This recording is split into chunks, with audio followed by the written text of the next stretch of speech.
Hi friends, இன்னைக்கு நம்ம சேனல்ல ஒரு சூப்பரான ரெசிபி பார்க்க போறோம். என்ன அதுனா கோதுமை மாவு அல்வா. வாங்க அதை எப்படி செய்யலாம்னு பார்க்கலாம். ஃபர்ஸ்ட் வந்துட்டு நம்ம சுகர் தண்ணி ரெடி பண்ணிக்கலாம். அதுக்கு 3 கப் தண்ணியும் 1.5 கப் சர்க்கரை ஆட் பண்ணிக்கோங்க. இதுக்கு வந்து பார்த்தீங்கன்னா பாகெல்லாம் ரொம்ப தேவையே இல்லைங்க. நீங்க அந்த சர்க்கரை மட்டும் கரைஞ்சா போதும். ஸோ இந்த மாதிரி அது கரைஞ்சிட்டே வருது பாருங்க. ரொம்ப திக்கு கன்சிஸ்டன்சி கூட தேவையே இல்லை. சர்க்கரை மட்டும் கரைஞ்சா போதும். ஸோ இது ரெடி ஆகிடுச்சு. அதுக்கப்புறம் ஒரு பேனில் வந்து நெய் உருக்கி வச்சுருக்கேன்.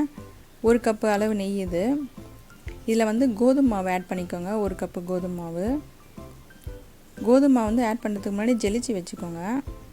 ஸோ இதை நீங்கள் அப்படியே கலந்து விட்டுட்டே வந்தீங்கன்னா அந்த கோதுமை மாவு அதில் அப்படியே வெந்துடும்.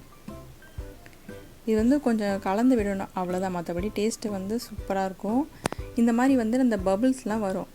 ஸ்லோவில் வச்சே பண்ணுங்கள், இல்லைன்னா கையில் விழும். ஏலக்காய் தூள் சேர்த்துக்கலாம் கொஞ்சம் வாசனைக்காக. அது குறைஞ்சிருக்கு பாருங்கள். அப்படியே இந்த நேரத்தில் வந்து நம்ம ரெடி பண்ணி வச்சுருக்கிற அந்த சுகர் தண்ணி இதில் ஆட் பண்ணணும்.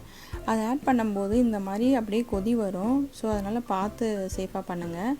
கொஞ்சம் கொஞ்சமாக ஆட் பண்ணும்போது அந்த கோதுமை வந்துட்டு அப்படியே அப்சர்வ் பண்ணும் அந்த சுகர் தண்ணியை.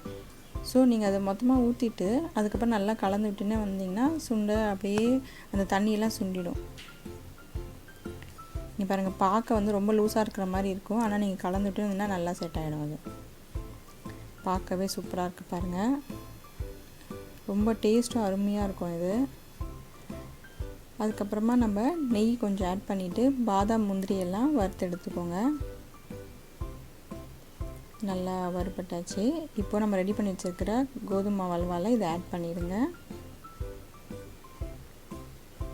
இந்த நெய் மேலே தெரியுது பாருங்கள். அந்த அளவுக்கு நீங்கள் அதை சுண்டி எடுத்துகிட்டு வரணும். சூப்பரான கோதுமை அல்வா ரெடி.